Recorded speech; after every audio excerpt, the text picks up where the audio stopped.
D'abord, nous souhaitons vous remercier de l'intérêt porté à notre organisation. Donc, mes collègues Michael Brassard, Pascal Ruel et moi-même souhaitons vous remercier. Alors, pour le mandat que vous avez confié était premièrement d'acheter les rapports financiers, les états financiers, des conseils quant à la construction du projet que vous avez. Ensuite, on a décidé de vous informer d'autres informations qu'on considère comme pertinentes. Et par la suite, on a pu remarquer qu'il y avait quelques problèmes internes dans l'entreprise, donc on a cru pertinent de faire un moment pour parler de ça. Tout d'abord, les corrections que nous devons apporter à vos états des résultats. Nous allons tout d'abord commencer par parler des frais réclamés par Gabriel, puisqu'il a tendance à faire à demander. Excusez-moi. Bref, il fait des dépenses que la compagnie paye pour et qui ne sont pas tout le temps justifiées. Dans les demandes non justifiées, il y a les demandes spéciales faites pour Madame Angela, qui consistent beaucoup à l'achat de fleurs, des parfums, des trucs qui ne sont non essentiels pour la compagnie et qui ne sont pas utilisés lors des scènes. Pour ce qui est des frais associés au dépistage de nouveaux talents, nous avons testé qu'il était pertinent, mais qu'il n'était pas dans le bon compte. Nous avons décidé de les transférer dans les changements de formation et d'audition, alors qu'il était au début dans les frais effectués par Gabriel. Il y a aussi d'autres frais esthétiques qui sont associés à Mme Carlas, que nous avons jugés personnels et que nous avons décidé de retirer des frais qui pouvaient être réclamés par Gabriel. Au total, Gabriel peut seulement réclamer un total de 127 813 $, alors qu'au début, il voulait réclamer dans les approximatifs de 170 000. Pour ce qui est du salaire d'Angela, comme convenu avec elle, vous avez décidé de payer les 3 salaires pour les années du contrat à l'instant présent. Cependant, le salaire que vous avez payé doit être comptabilisé dans le salaire payé d'avance pour les 2 années restantes. Plus ce salaire est réparti sur 3 ans et il n'est pas payé, il doit être financé sur les années futures. De plus, vous avez acheté des nouveaux décors, ce qui est parfaitement acceptable. Cependant, les anciens décors que vous avez entreposés dans votre sol ont pogné l'humidité et ils ne sont plus utilisables. À cause de cela, nous avons dû rajouter à l'état des résultats une paie imprévue d'une valeur de 203 300 qui correspond à vos anciens décors utilisés.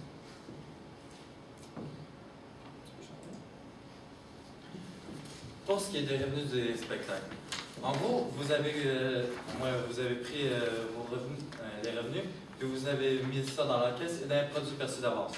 Nous, on s'est dit, c'est pas vraiment un produit perçu d'avance, mais plutôt un service à rendre. Donc, tout ce qu'on va faire, c'est de le changer de compte, mais sinon, on ne touche pas au montant.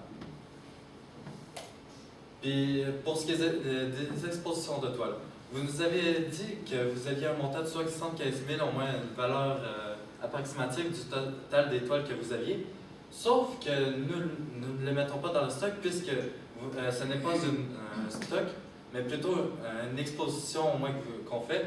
Et même si nous vendons la toile, le revenu ne revient pas à nous, mais à celui qui nous offre d'exposer ces toiles. Donc, si jamais nous vendons une toile, nous ne le rentrerons pas comme une vente, mais plutôt comme un autre revenu. Après toutes ces corrections effectuées, nous pouvons justement passer d'un nouveau montant des états des résultats. Comme vous pouvez voir, le bénéfice passe de 229 190 à un total de 406 338. Pour ce qui est du bilan, nous avons tenu à préciser les quelques informations qui vont changer, mais on ne pouvait pas vous donner un nouveau montant exact puisque les bénéfices vont venir influencer notre bilan. Parfait. Alors maintenant, vous avez aussi des questions concernant en fait, le financement de votre projet. Donc, vous posez la question emprunt, apport ou nouvel actionnaire, le frère jumeau de Mme Angela. Alors, l'option 1 étant l'emprunt ou l'investissement. Donc, pour l'emprunt ou l'investissement, vous avez le choix entre en fait, le projet que vous voulez faire, c'était dans un délai de 1 an. Donc, les investissements de plus d'1 an, on a décidé de ne pas en tenir compte car vos objectifs sont vraiment de construire en 1 an. Ce qui veut dire que le taux d'intérêt serait de 4 % pour l'année. Par la suite, pour l'emprunt, on parlait d'un emprunt entre 25 et 500 000 de 4 à 7 %. Pour le 4 %, on parle d'un taux d'intérêt variable, ce qui veut dire qu'il peut soit monter, soit descendre en fonction des marchés. Par la suite, il y avait une possibilité d'investir en bourse. Investir en bourse, c'est-à-dire dans les marchés financiers. Donc, ça prenait 1 million de dollars minimum, cependant, puis on pense que pour vous, c'est pas mieux d'investir 1 million de dollars. En plus que c'est juste pour 1 an, puis absolument, la bourse, c'est plus pour une vision à long terme. Et les profits ne sont pas assurés dans un délai aussi petit que ça. Par la suite, l'option 2 étant un nouvel actionnaire. Comme vous pouvez le voir, si on va avec l'option 2, on aurait 20 % des parts d'entreprise qui iraient à M. Bento. M. Bento étant le frère jumeau d'Angela. Ce qui veut dire que les parts les autres actionnaires qui sont mis depuis l'enfance ont descendu de 5 %. Donc tout le monde a 20 %, tout le monde est égal. Donc, premièrement, on aimerait ça faire mention de l'intégrité de l'actionnaire. Comme on sait, M. Bento a fait plusieurs poursuites judiciaires, c'est-à-dire 8 dans les 15 dernières années. Il y en a seulement une qui a réussi. Donc, on doute, on doute de l'honnêteté de cette personne parce qu'on pense qu'avec la justice, on a des doutes vraiment sur ce qui pourrait causer l'entreprise. Par la suite. Mais c'est quand même 100 000 $ dans l'encaisse. Donc, c'est pas une dette. C'est vraiment Julius, lui, qui apporte 100 000 $ de son argent dans l'entreprise. Donc, ça peut financer une partie du projet. Finalement, il y a aussi un conflit d'intérêt, puisque c'est le frère jumeau, bien sûr, d'Angela. Et puis, comme vous le savez, il y a déjà un conflit dans l'entreprise avec des relations à cause, en partie, d'Angela. L'option 3 étant les apports. Pour les apports, Méane et Ariel voulaient mettre 100 000 $ de leurs économies personnelles dans l'entreprise, donc pour un total de 200 000 de plus. Donc, comme vous pouvez le voir ici, ce serait si vous choisissez l'option 3, ce qui arriverait. Ce qui fait en sorte que Ethan et Gabriel, qui ont un grand conflit, en fait, qui aurait moins de place dans l'entreprise, parce que Méane et Ariel qui sont rangés vers leur côté, mais qui ne font pas partie du conflit vraiment principalement. Cependant, Gabriel et Ethan pensaient faire un emprunt personnel de 100 000 $ chacun, ce qui montrait à 400 000 $ l'argent que l'entreprise aurait. Donc,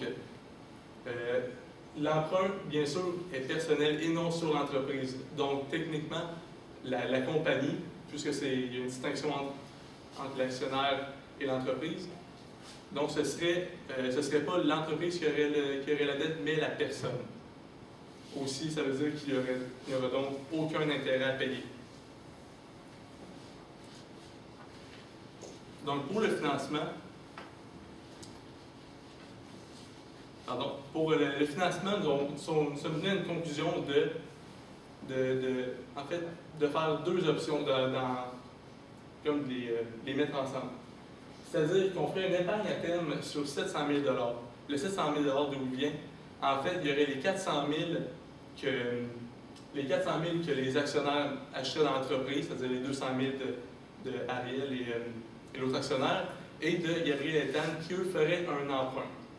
Donc, ce qui fait un total de 400 000 $. Par la suite, vous avez beaucoup de bénéfices non répartis, c'est-à-dire presque 1 million.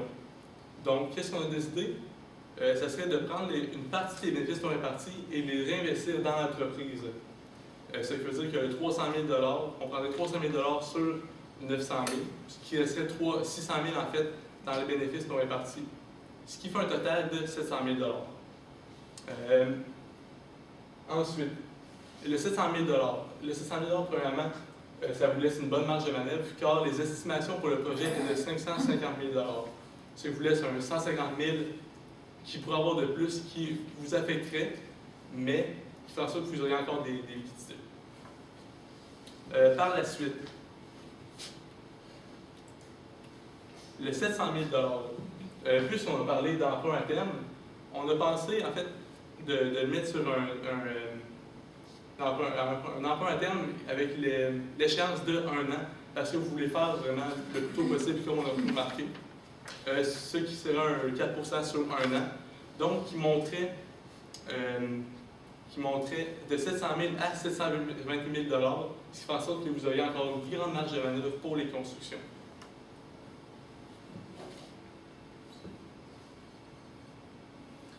Maintenant, ce qui est pour des autres informations. Comme mon collègue l'a dit précédemment, nous savons qu'il y a un conflit entre les deux actionnaires, soit Ethan et Gabriel, concernant au moins les dépenses d'Angela qui, selon Ethan, sont trop grandes, mais selon Gabriel, elles sont suffisantes puisque c'est elle qui rapporte le plus grand revenu pour l'entreprise. Ce conflit est aggravé par la relation entre Gabriel et Angela, mais en plus, cette relation pourrait, dans le futur, entraîner un conflit d'intérêts entre l'employeur et l'employé. Angela, on sait qu'elle a une très grande importance, au moins dans l'entreprise. C'est bien, mais c'est aussi mal. Puisqu'en mettant trop l'accent sur elle, on perd toutes les opportunités qu'on pourrait avoir avec les nouvelles stars, au moins qu'on pourrait engager, comme la nouvelle, au moins, employée qu'on engage prochainement.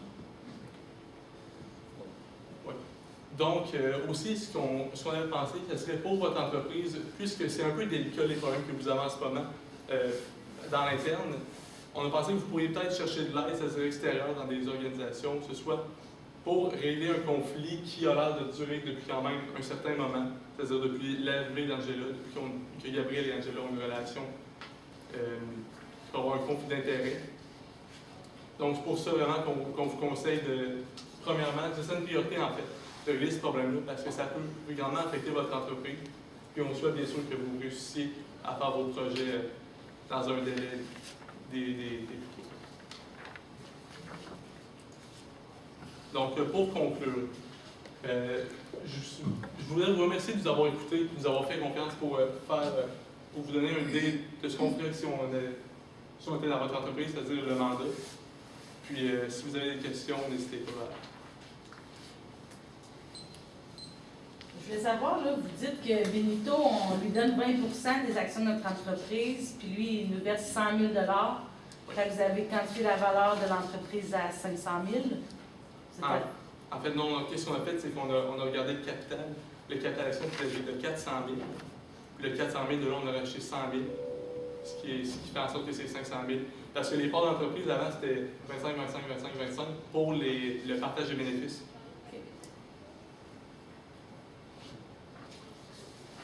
Vous avez parlé des corrections par rapport aux frais de Gabriel. Qu'est-ce qui se passe dans l'état financier par rapport à ça?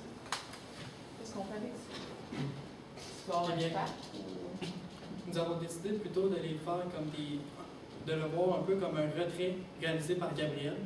Que ce n'est pas des dépenses que l'entreprise doit payer pour, plus c'est des accessoires personnels à la personne. Donc ça apparaît où dans les états financiers? On le verrait plus dans le bilan, dans les retraits de la personne, ou directement sur ses bénéfices. On lui retire une partie des montants. Okay. Au niveau des charges, ça vient de changer quelque chose? Ou là, on va voir quelque chose apparaître dans le bilan, puis au niveau de mes charges, À ma connaissance, non, plus ça vient ça vient toucher votre bénéfice. Vous dites là, qu'on prend 300 000 dans nos BNR. Mais mes BNR, c'est pas de l'argent, c'est pas de l'encaisse. Genre, j'ai quand même pas 300 000 d'encaisse. Je fais comment pour sortir 300 000 comme ça de ma compagnie? Ben, en fait, les 900 000 les bénéfices qu'on est partis, c'est les bénéfices que vous n'avez pas encore touchés. Donc, on prendrait ça pour, justement, pour l'investir. Vous dites qu'on ne peut pas aller avec un emprunt directement, la compagnie ne peut pas aller avec un emprunt à la banque parce que les ratios sont non suffisants? Non. Dans le fond, Ça donne quoi les ratios? Comme vous avez lu, l'entreprise demandait un ratio de 1% sur le fonds de roulement et de 50% pour l'endettement, excusez-moi. Alors que nos ratios pour le fonds de roulement est de 0,72. Alors, ils ne correspondent pas à leurs critères. Et puisqu'ils ne veulent pas nous prêter si nous ne respectons pas ces critères-là, nous aidons impossible de faire en ordre. Au niveau de l'endettement? Endettement, si je me souviens bien, c'est du niveau de 40%. OK. Donc celui-là, il le respecterait. Effectivement. Les revenus là, perçus d'avance, vous les laissez en perçus d'avance, mais seulement un reclassement. Là. Mais étant donné que les billets sont non remboursables, ce ne serait pas valable de les laisser aux revenus. On les enlève de nos revenus, même si les billets sont non remboursables. Mais nous autres, on l'avait plutôt vu en fonction que plus l'encaissement est déjà effectué et que les billets sont pas remboursables, justement, puis de notre part, justement, d'honorer notre part du contrat et de rendre le service que l'on doit rendre. C'est pour ça qu'on décide de le faire dans le service à rendre, plutôt que de mettre ça dans produit encaissé d'avance. Je suis juste curieuse de savoir, parce que là, la chicane, c'est comme omniprésent. Là, vous avez parlé d'aide externe, mais précisément, ça ressemble à quoi? Récemment, c'était des ressources telles que ça peut être des psychologues, ça peut être tous les personnes vont avec la relation d'aide. En fond, c'est vraiment des services psychologues, c'est privé en fait. OK. Donc, il y aura un petit attaché à ça. Vous avez sorti là, la perte de mes décors là, qui sont plus bons là, dans mon sous-sol. Là. Mais ces décors-là, est-ce que si je les avais amortis dans le passé, est-ce que je fais quelque chose avec l'amortissement qui a déjà été pris? En fait, justement, on voulait vous en parler, excusez-moi, mais puisqu'on a... Selon moi, vous les avez amortis, sauf que nous ne savons pas la date où vous les avez achetés, nous ne savons pas à quel montant vous les avez amortis. Alors, on ne pouvait pas nous-mêmes faire la transaction, puisqu'on n'avait pas les éléments nécessaires pour le faire. C'est notre erreur, excusez-moi. Non, il n'y a pas de problème. Donc, l'amortissement ferait quoi comme impact dans le calcul? Eh bien, cela va venir changer une partie de nos charges. L'amortissement des... l'amortissement des décors, elle se retrouve dans nos charges. Et aussi, va venir influencer directement nos immobilisations, la valeur nette de nos immobilisations. Parfait. Plus de questions. Plus de questions. Merci. Merci à vous.